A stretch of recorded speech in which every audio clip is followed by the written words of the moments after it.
Welcome to a new episode of the GrowingCircle Talks, the GrowingCircle project podcast on digitalization enabling circular economy. Our guest today is Claudio Mirarchi.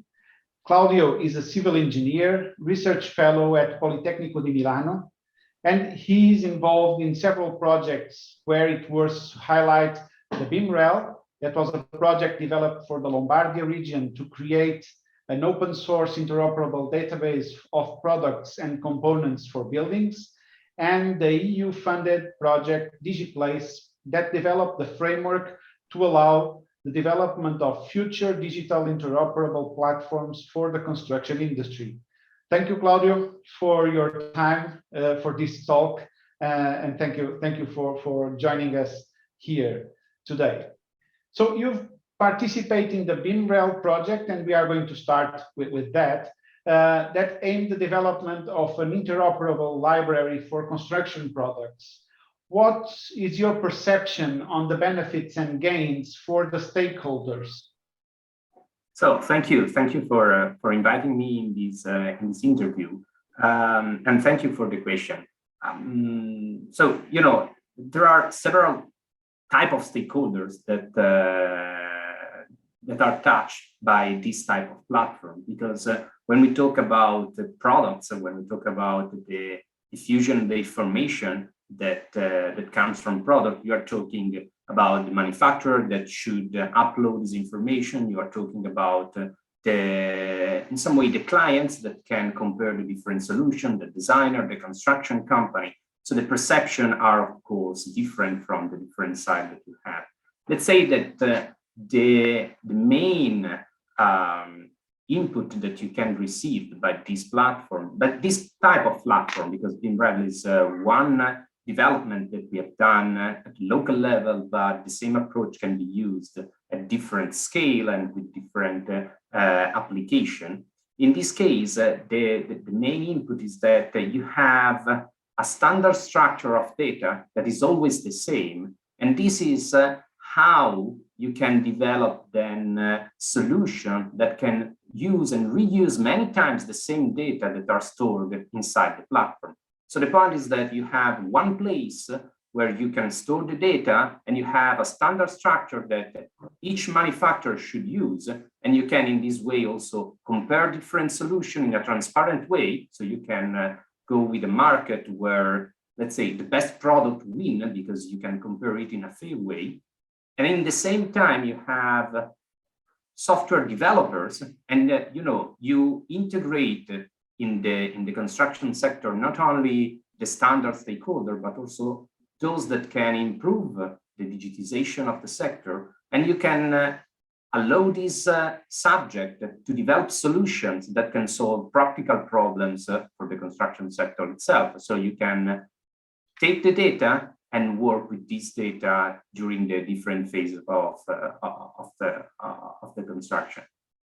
Thank you. Many of from your answer, many of these, I would say, lessons learned from BIMRel were, I would say, used on DigiPLACE project. So the DigiPLACE project established a reference architecture framework for digital platforms for the construction sector. And the framework that, the overview of the framework that is already published and available on DigiPLACE site, that we are going to add in footnote of this episode, points that data templates, so the structure, the standardized structure, the data templates are part of Pillar 1. How relevant is, in your opinion, a product catalog that is data template standards compliant for the success of the construction digitalization? So basically, I would like you to detail a little bit further what you are saying about the benefits of stakeholders using the same data that is, as I would say, a single source of truth. Yeah.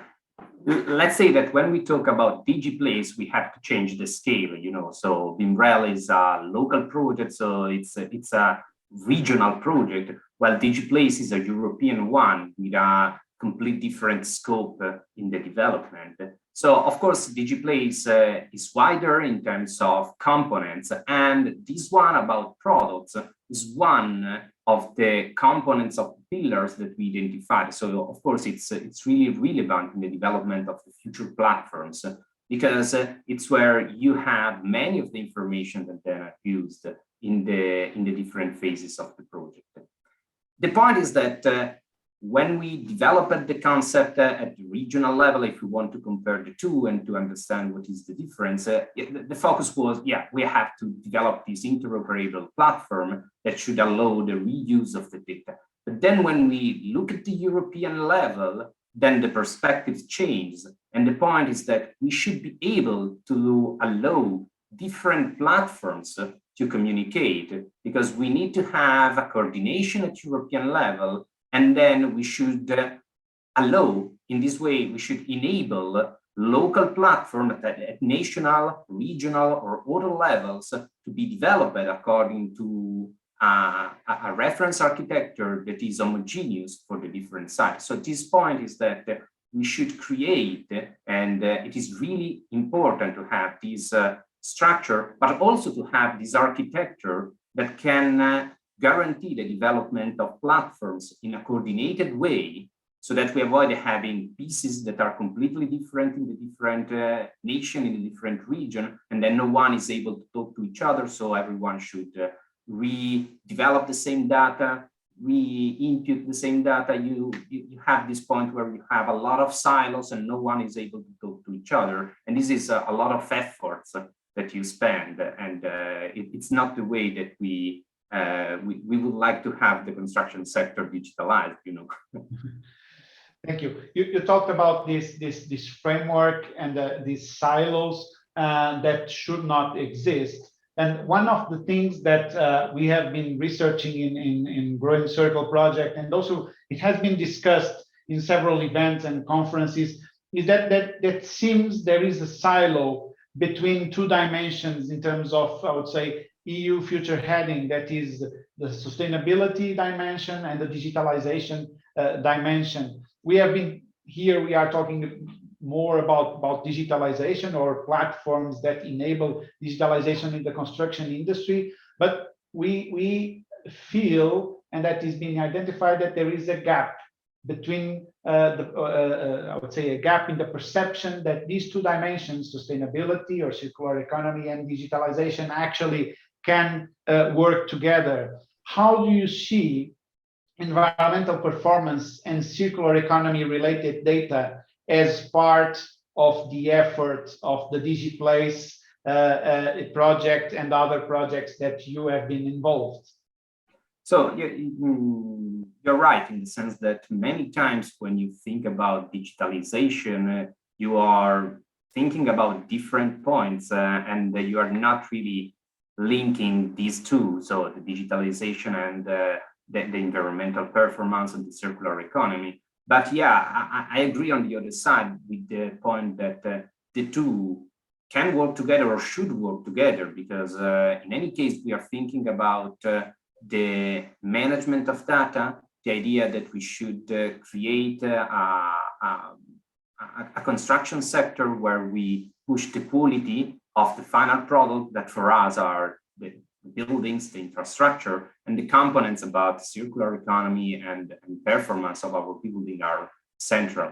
So when we think about the development of platforms, and so we are really focused on the digitalization, we also have to integrate in this digitalization how the connection of different data, how the quality that we can guarantee through the use of quality information can impact on the use of the products, for example, that should be aligned with these, can impact on the monitoring of the different elements that compose the construction sector, up to the, for example, comparison with the use of this data at city level. So we had, for example, exchanges with projects that are thinking about city level, so that we can merge the two dimensions that are the one that we are usually focused on. So our building, our infrastructure, and how this is integrated in a city, so that we can identify cluster, we can identify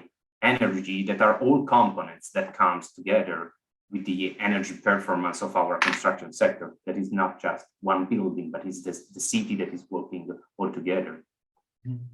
I think you mentioned one thing that summarizes very well. It is quality information. So if we have quality information digitalized, it will definitely enable a more sustainable and circular economy in the construction industry. Well, thank you very much, Claudio, for your time. It was a very, very good conversation. Looking forward for others. So I would just invite all to stay and see the next episodes of the GrowingCircle Talks. Thank you. Thank you very much. Thanks.